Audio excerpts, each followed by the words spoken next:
चौपाल रे सब बड़ा बडेरा, सब बड़ा बडेरा वो जी, सब लोग लगाया वो जी, ठाकरिया ने संगला वो जी।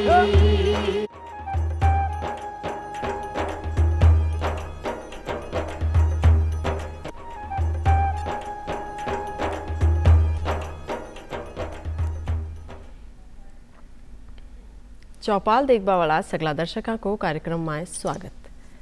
और सगला दर्शकों ने आज कृष्ण जन्माष्टमी की घनी शुभकामनाएं। आज के दिन आप भगवान कृष्ण को जन्मदिन मनावा हाँ। कोई बाने माखन खुआर मनावे तो कोई बाने मिठाइयाँ खुआवे, कोई बाने झूला देर बाको जन्मदिन मनावा हाँ।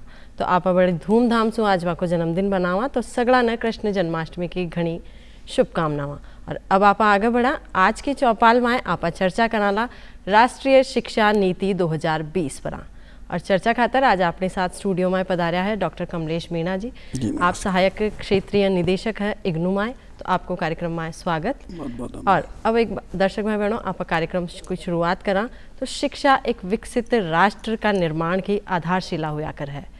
और आप आज भारत देश 2047 ताई एक विकसित राष्ट्र का संकल्प न लेर आगे बढ़ रहा हाँ। तो विकसित राष्ट्र का निर्माण के खातर शिक्षा एक घणो महत्वपूर्ण हिस्सो है। तो ई खातर आज आप ई कदम का बारे में जानाला कि जो नयो कदम आप उठा रहा हाँ, राष्ट्रीय शिक्षा नीति 2020 न लेर जी का 4 वर्ष पूर्ण हो चुका है। तो आप आज इस शिक्षा नीति का बारे में जानाला और इस शिक्षा नीति का माध्यम से आप शिक्षा का क्षेत्र में कई बदलाव लाबा में सहायक रिया। आप ए सगली बातें आज आप जो पधारिया है बासु जानाला। तो आप कार्यक्रम की शुरुआत करा तो सबसे पहले डॉक्टर साहब मैंने संक्षिप्त में बता दो कि शिक्षा नीति कई है। राष्ट्रीय शिक्षा नीति 2020, जैसा कि आपने जिक्र किया कि 2047 तक भारत को एक विकसित राष्ट्र बनाने का सपना हमारे माननीय प्रधानमंत्री जी का है, हम सब का है। तो उस विकसित राष्ट्र को बनाने के लिए शिक्षा सबसे महत्वपूर्ण विषय है। और 1986 के बाद में इस देश में कोई एजुकेशन पॉलिसी हमारे यहाँ लागू नहीं की गई।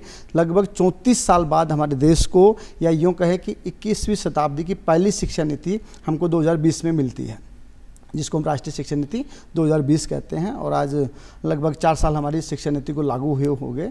इसके माध्यम से जिसका मकसद था इस देश के एजुकेशन सिस्टम में आमूल चूल परिवर्तन करना, चाहे वो प्राइमरी एजुकेशन हो, चाहे प्री प्राइमरी हो, मिडिल हो, हायर एजुकेशन हो या रिसर्च लेवल हो।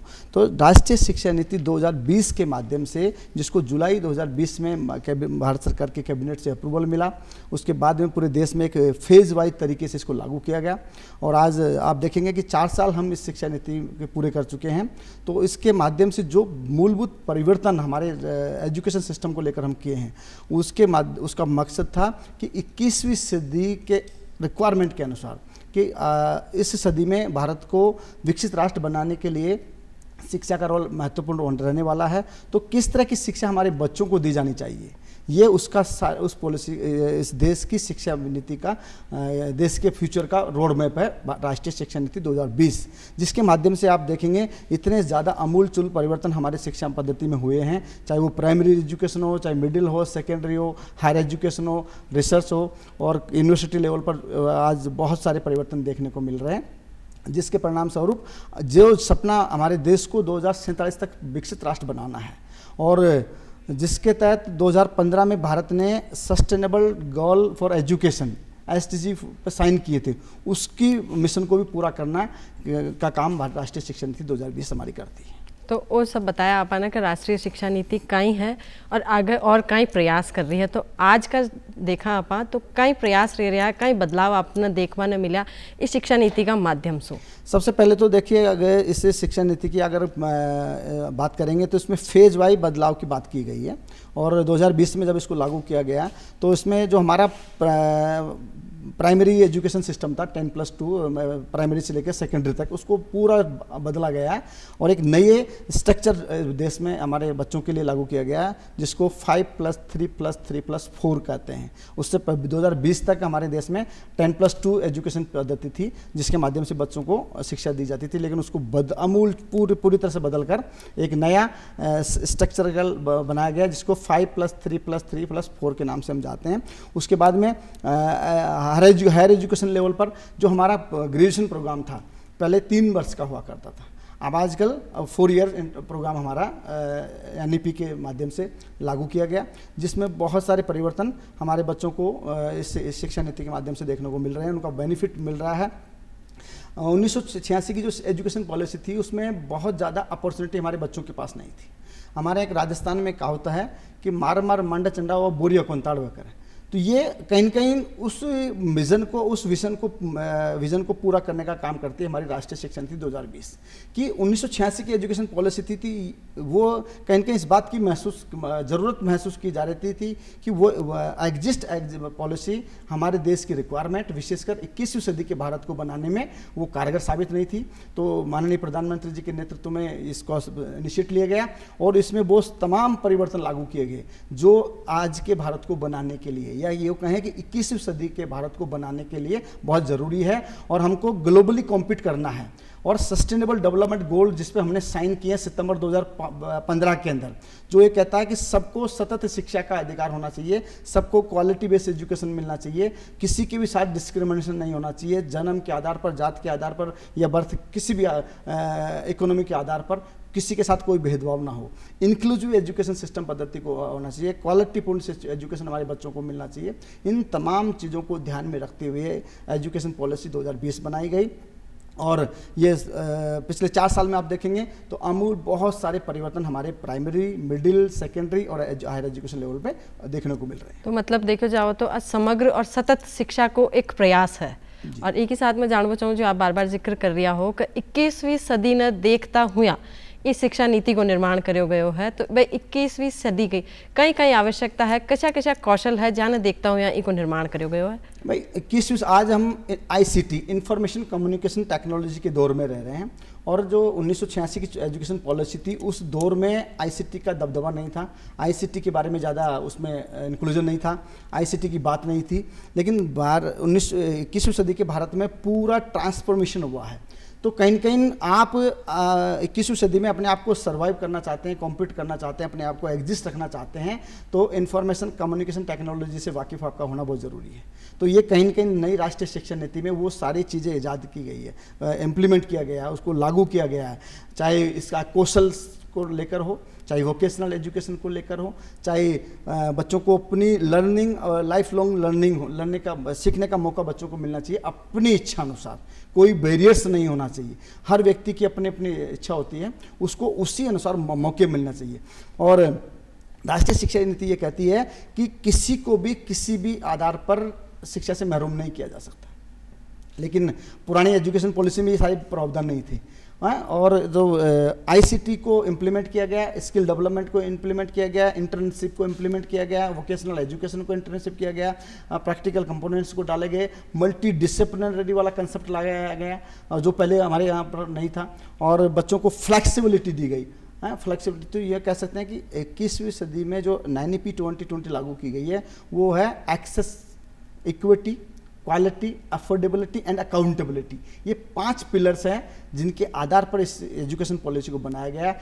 आज एक्सेस, सबको आसान पहुंच होना चाहिए शिक्षा के लिए, कोई भी महरूम ना हो। इक्विटी, समता के आधार पर कोई डिस्क्रिमिनेशन नहीं होना चाहिए। अफोर्डेबिलिटी, वहनीयता, हर आदमी उस शिक्षा को पा सके, ऐसी व्यवस्था हमारे द्वारा की जानी चाहिए। और अकाउंटेबिलिटी, जवाबदेही होनी चाहिए शिक्षा के हमारे नागरिक बनाने के लिए। तो इस शिक्षा नीति के माध्यम से आप देखेंगे कि एक अच्छा नागरिक बनाने का जिम्मा राष्ट्रीय शिक्षा नीति 2020 के माध्यम से हमारे देश को मिला है, जिसमें केवल पढ़ाना मकसद नहीं है, केवल लिटरेसी हासिल करना मकसद नहीं है, शैक्षिक ज्ञान हासिल करना मकसद नहीं है, मकसद है एक अच्छा नागरिक बनाना। और वो अच्छा नागरिक तब बनेगा, तब वो व्यक्ति, तब हमारा बच्चा हमारे भारतीय मूल्यों से जुड़ेगा, हमारी संस्कृति से वाकिफ़ होगा, और ये मुमकिन तब होगा तब वो एजुकेशन ले पाएगा। तो उसके मार्फत नई शिक्षा नीति में ये प्रावधान किए गए कि अब व्यक्ति अपनी मातृभाषा में एजुकेशन ले सकता है। पहले ये व्यवस्था नहीं थी क्योंकि ये माना जाता है, ये साइंटिफिक रिसर्च है कि बच्चा अपनी मातृभाषा में ज़्यादा आसानी से अच्छा तरह से सीख, और आगे जार भलाई वो बदलाव कर ले हुए, लेकिन जो शुरुआती शिक्षा है कम से कम बात तो भी कि मातृभाषा में ही होनी चाहिए। तो ये मल्टी लिंग्विस्टिक अपॉर्चुनिटी हमको देती है, आपकी मदर टंग्स में बोल अपॉर्चुनिटी। अभी आप देखेंगे पूरे देश में तकरीबन 52 मातृभाषाओं, लोकल डायलेक्ट्स को आइडेंटिफाई किया गया है, जिनके थ्रू आपकी जो प्री प्राइमरी एजुकेशन है बच्चों को दी जाएगी। प्री प्राइमरी जो हमारा 10+2 सिस्टम था उसको बदल कर 5+ यानी कि शुरू के 5 साल बच्चा प्री प्राइमरी आंगनवाड़ी या प्ले स्कूल में के रूप में खेलेगा। पहले हमारा बच्चा 6 साल की एज में दाखिला लेता था। अब हम नई एजुकेशन पॉलिसी कहती है कि नहीं, 3 साल का बच्चा आपके आंगनवाड़ी में दाखिला लेगा। कम से कम सीधी शिक्षा नहीं तो खेल का माध्यम से तो वो शिक्षा ले, खेल के माध्यम से। उनको ऐसे 5 साल तक कोई किताबी ज्ञान से मतलब नहीं है, उनको केवल बोलचाल, उनको एंजॉयमेंट, उनके खेलने का ध्यान, उनके स्वभाव, उनकी रुचि का ध्यान, इस तरह का एक माहौल इस बच्चों में तैयार किया जाएगा ताकि आगे जाकर वो बच्चा अपनी शिक्षा के प्रति जागरूक हो और उसकी रुचि डेवलप हो। क्योंकि जब तक रुचि बच्चे में डेवलप नहीं होगी, हम जबरदस्ती से किसी को शिक्षा दे नहीं सकते। तो कुल मिलाकर बात आकर है कि लोगों की सोच बदलवा की खातिर का शिक्षा केवल किताबी ज्ञान को नहीं है या नौकरी पावा तक ही शिक्षा को नहीं है। शिक्षा है आपनो व्यवहारिक कौशल उत्पन्न करवा की, आपने कहीं आपने कौशल मिलो, आ शिक्षा है जो आ शिक्षा मिलसी आपने राष्ट्रीय शिक्षा नीति 2020 का माध्यम से। जो आप भाषा की बात मैंने बता रिया हो कि भाषा मातृभाषा में शिक्षा मिलसी टाबरा ने, तो वो बहुत बढ़िया बात है। लेकिन जी हम और आसपास की दूसरी भाषा ने भी वो एक ही साथ शामिल करबो चाहे तो बी के खातिर कहीं प्रावधान है? राष्ट्रीय शिक्षा नीति ये कहती है कि बच्चा इनिशियल स्टेज में अपनी मातृभाषा में पढ़ेगा, लेकिन एक आप 5th क्लास के बाद 6th के बाद में वो अपनी 3 भाषाओं को अडॉप्ट कर सकता है। यानी कि 3 मातृभाषा, रीजनल लैंग्वेज और एक अंग्रेजी, कोई सा भी ऑप्शन बच्चा, यानी कि 3 पर, लेकिन इनिशियल स्टेज में वो मातृभाषा में उसको पढ़ाया जाएगा। उसके बाद में उसके पास ऑप्शन होगा कि वो अपनी कोई भी एक भाषा सेलेक्ट कर सकता है, जो पहले की शिक्षा नीति में प्रावधान नहीं था। पहले हिंदी और अंग्रेजी हमारे यहाँ 2 प्रोविज़न होते थे, और अंग्रेजी की वजह से हमारे बच्चों को बड़ी तकलीफ होती थी क्योंकि घर में उनको इस तरह का माहौल नहीं होता था। घर में जो माहौल होता है उसी में अगर बच्चे से बात करोगे तो बच्चा ज़्यादा समझ पाएगा। तो ये कहीं न कहीं जो हमारा देश में ड्रॉप आउट की समस्या जब हम देखते हैं कि बहुत बड़े व्यक्ति पढ़ाई क्यों छोड़ देते हैं बीच में, उसका कारण एक तो बच्चा ठीक से ग्रिस्प नहीं समझ नहीं पा रहा चीज़ों को। बिल्कुल सही बात है कि मतलब शिक्षा तो सबने मिलवा को अधिकार है, लेकिन कई कारण हो सके, चाहे पारिवारिक कारण हो सके, कई कारणों से कुछ बच्चा शिक्षा से वंचित रह जाया करे, तो बाकी कहीं भी कहीं प्रावधान है। आपने अच्छा सवाल किया कि कोई भी कारण हो सकता है, चाहे सब आर्थिक कारण हो सकता है, सामाजिक कारण हो सकता है, लेकिन किसी भी कारण की वजह से कोई बच्चा शिक्षा से महरूम ना रहे। ये लोकतांत्रिक व्यवस्था है, और लोकतांत्रिक व्यवस्था होने के नाते ये हमको इंश्योर करना है कि व्यक्ति कहीं भी पैदा हुआ हो, कहीं भी रहता हो, किसी भी क्षेत्र में रहता हो, किसी भी भाषा को जानने वाला हो, भाषा के आधार पर, क्षेत्र के आधार पर, कास्ट के आधार पर, रिलीजन के आधार पर किस बच्चा शिक्षा से महरूम ना रहे। राष्ट्रीय शिक्षा नीति ये व्यवस्था करती है इंक्लूजन, कि सबको समावेशी शिक्षा पद्धति होना चाहिए, इक्विटी बेस्ड होना चाहिए, अफोर्डेबिलिटी की व्यवस्था होना चाहिए, और अकाउंटेबिलिटी होना चाहिए। तो किसी को भी हम किसी के भी आधार पर शिक्षा से महरूम नहीं कर सकते। तो राष्ट्रीय शिक्षा नीति का प्रमुख मुख्य उद्देश्य ये भी है सबको इंक्लूजन करना, एक भी बच्चा ड्रॉप छूट ना पाए, सब तक शिक्षा पहुंचे। और SDG 4 जिस पर भारत ने 2015 में साइन किया, वो यही कहता है क्वालिटी बेस्ड हाई एजुकेशन सबको मिलना चाहिए, एजुकेशन टू ऑल। कोई भी बच्चा छूट ना पाए किसी भी आधार पर, चाहे वो भाषा हो, चाहे क्षेत्र हो, चाहे कास्ट हो या क्रीड हो, किसी भी आधार पर। तो उस सारे प्रावधानों को पूरा करने का काम राष्ट्रीय शिक्षा नीति है, या यूँ कहें कि 21वीं सदी के शिक्षा का भविष्य का ढांचा बनाने का काम इस नीति के माध्यम से किया गया है, जिसके परिणाम अभी 4 साल हमारा शिक्षा नीति को हो गया। आप देखिए कितने सुखद परिणाम आ रहे हैं। बच्चों को किसी भी कॉलेज में एडमिशन लेने की सुविधा है। पहले अलग अलग कॉलेजों में एडमिशन लेने के लिए अलग अलग एंट्रेंस दिए जाते थे। आज CUET central university entrance test लागू कर दिया पूरे देश के अंदर, जिसके एक ही एग्जाम के माध्यम से आप पूरे देश में किसी भी कॉलेज में एडमिशन ले सकते हो। NTA नेशनल टेस्टिंग एजेंसी एक एजेंसी बनाई गई जो सभी के लिए एक एग्ज़ाम करवा रही है। पहले हमारा MHRD मंत्रालय होता था, उसको बदलकर शिक्षा मंत्रालय किया गया। ये सारे अमूलचूल परिवर्तन किए गए हैं, और तो उसका वजह है कि हमारे देश को किस तरह की रिक्वायरमेंट है। हमारा देश डाइवर्सिटी वाला कंट्री है, चाहे लिंग्विस्टिक डाइवर्सिटी हो, कास्ट डाइवर्सिटी हो, जियोग्राफिकल डाइवर्सिटी हो, इन तमाम विविधताओं को ध्यान में रखते हुए राष्ट्रीय शिक्षा नीति बनाई गई, जिसमें हर व्यक्ति को शामिल करने का गारंटी है, प्रयास नहीं, गारंटी है कि हर व्यक्ति शिक्षा का हिस्सा बने। और 2030 तक प्री प्राइमरी से लेकर सेकेंडरी तक हमारा GR ग्रॉस एनरोलमेंट रेशियो 100% हो, उसको हमारी राष्ट्रीय शिक्षा नीति इंश्योर करती है। 2035 तक GR इन हायर एजुकेशन जो अभी 28.4 है हमारा, जिसको बढ़ाकर 50% करना है 2035 तक। इन तमाम चीज़ों की रिक्वायरमेंट को पूरा करने के लिए राष्ट्रीय शिक्षा नीति जरूरी थी।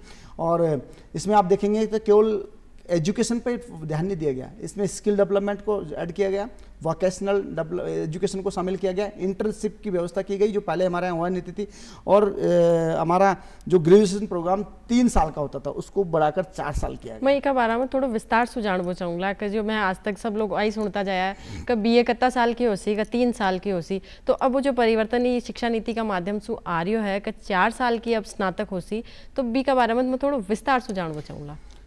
अभी 10+2+3 का एजुकेशन सिस्टम हमारे देश में 2020 तक था।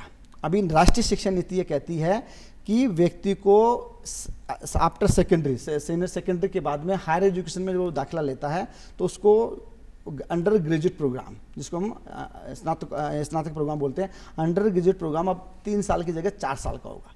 लेकिन पहले क्या होता था, आपको 3 साल पूरा करने के बाद ही डिग्री मिलती थी।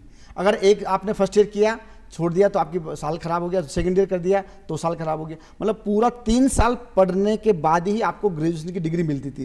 राष्ट्रीय शिक्षा नीति 2020 ये कहती है कि आप जितना भी पढ़ते हो वो उतना क्रेडेंशियल आपको मिलना चाहिए।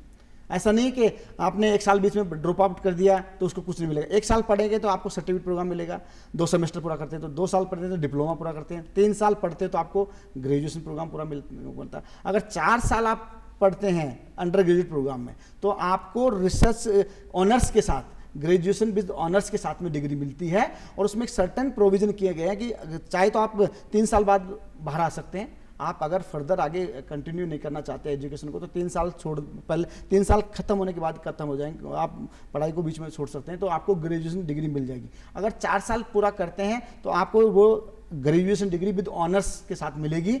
बस उसमें यानी कि आपके पास रिसर्च के लिए अपॉर्चुनिटी है। जो व्यक्ति 4 साल की डिग्री लेने के बाद रिसर्च में जाना चाहता है तो उसको डायरेक्ट रिसर्च में एडमिशन मिलेगा 1 साल की MA प्रोग्राम के माध्यम से। तो कुल मिला उसको 2 साल MA के लिए देना नहीं पड़ेगा, 4 साल अंडर ग्रेजुएट प्रोग्राम के बाद में डायरेक्ट वो 1 साल के रिसर्च प्रोग्राम में एडमिशन मिल सकता है, जिनका CGPA 7.5 से अबव होगा। एक सर्टेन प्रोविजन उसमें किए गए हैं और उसमें कभी भी आप अंदर जा सकते हो, कभी भी आप छोड़ बाहर जा सकते हो, मतलब मल्टीपल एंट्री मल्टीपल एग्जिस्ट का प्रोविजन अंडर ग्रेजुएट प्रोग्राम में NEP 228 के माध्यम से किया गया है।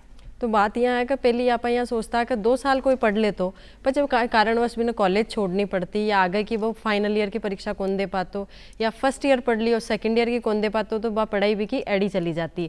पर अब वो जो किया करे ना कि पढ़ेड़ो कदे ही एडो को नहीं जाया करे, तो वह बात राष्ट्रीय शिक्षा नीति का माध्यम से बताई जा रही है कि जिथे 1 साल पढ़िया तो थाने बहु भी काम आसी, 2 साल पढ़िया तो बी की भी थाने डिग्री मिलसी, तो कोई को डिप्लोमा कोई की डिग्री और आगे सु आगे वो जिया पूरा साल कर तो बी तरीका की डिग्री थाने मिल जासी। एक ही साथ डॉक्टर साहब आप हमें यह बताओ कि जो आप 4 साल की शिक्षा नीति की बात तो मैंने बता दी, एक ही साथ लड़कियों के लिए भी कुछ अलग सुव्यवस्था है।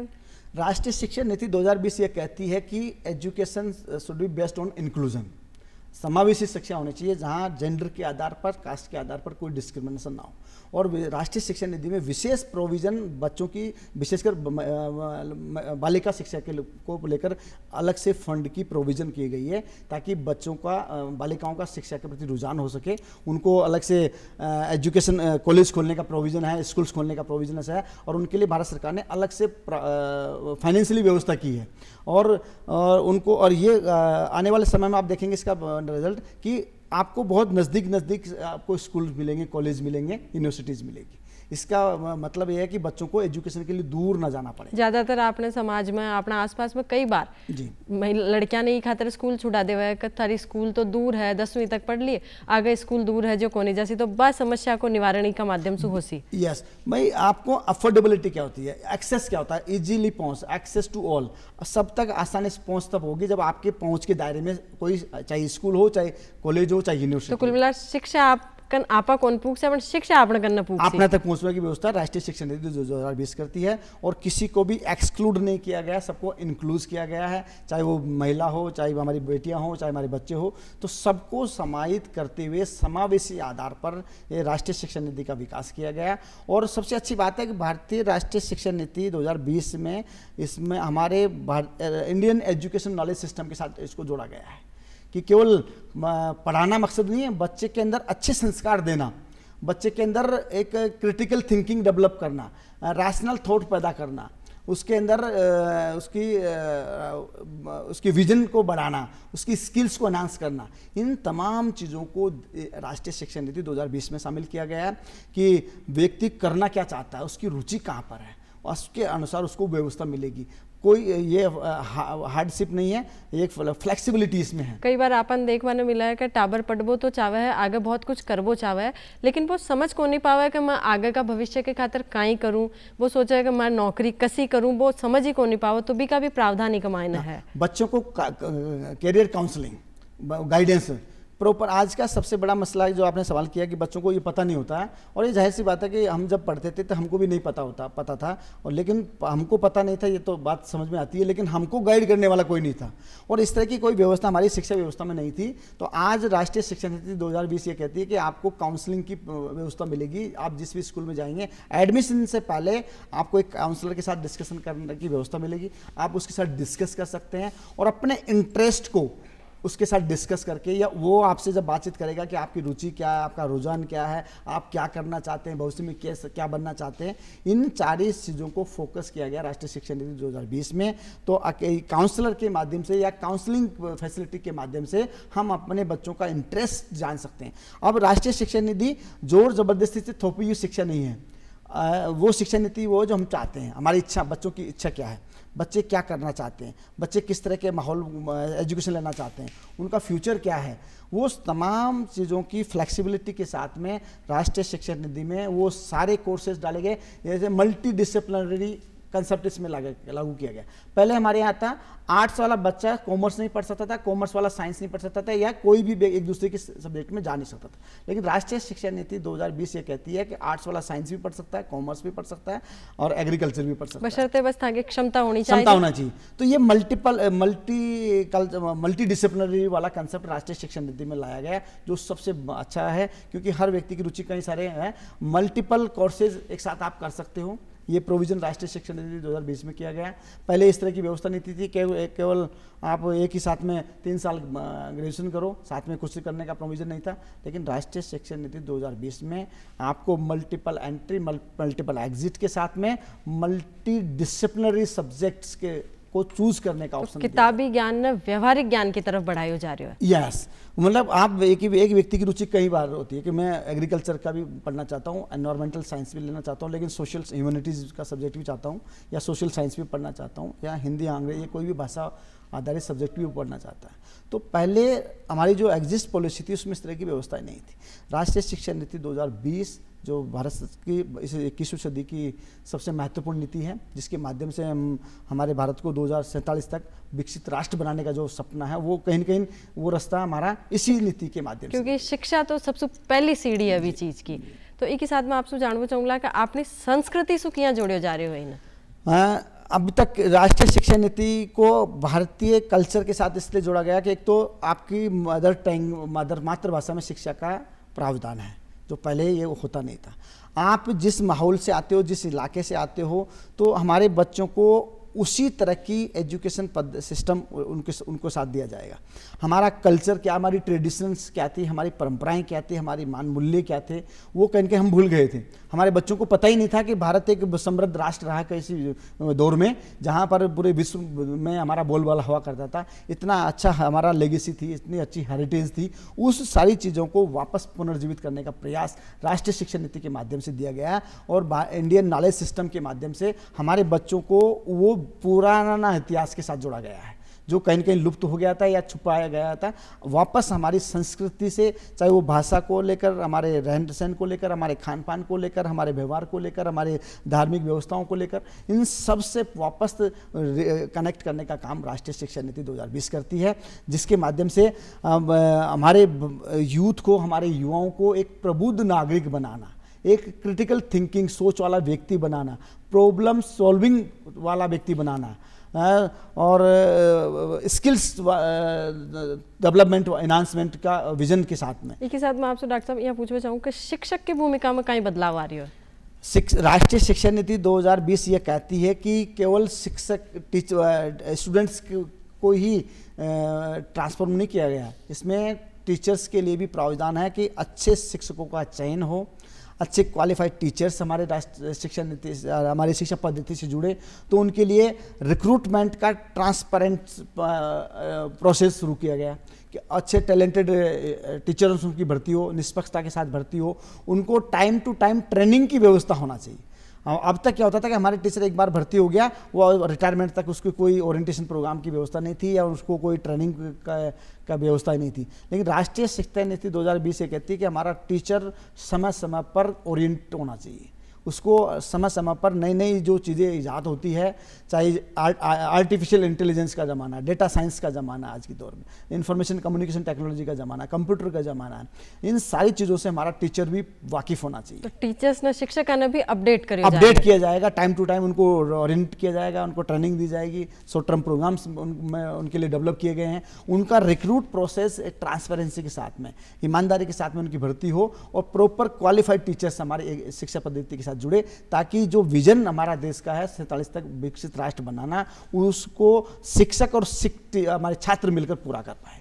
तो मैं आज की शिक्षा नीति का माध्यम से वो जानिया कि किताबी ज्ञान ही जीवन में काफ़ी कोनी है, व्यवहारिक शिक्षा ज़्यादा जरूरी है, कौशलात्मक शिक्षा ज़्यादा जरूरी है। तो डॉक्टर साहब आज आप कार्यक्रम में पधारिया, माने शिक्षा नीति ने, राष्ट्रीय शिक्षा नीति 2020 ने अत्रो कन्ना सु जानवा को मौको मिलो, माने बड़ो अच्छो लाग्यो। आप कार्यक्रम में पधारिया, आपको घणो घणो धन्यवाद। एक नई तस्वीर के साथ, एक नई जानकारी के साथ फिर हाजिर हुआ। आभार माने देव इजाजत। तो राम राम साहब।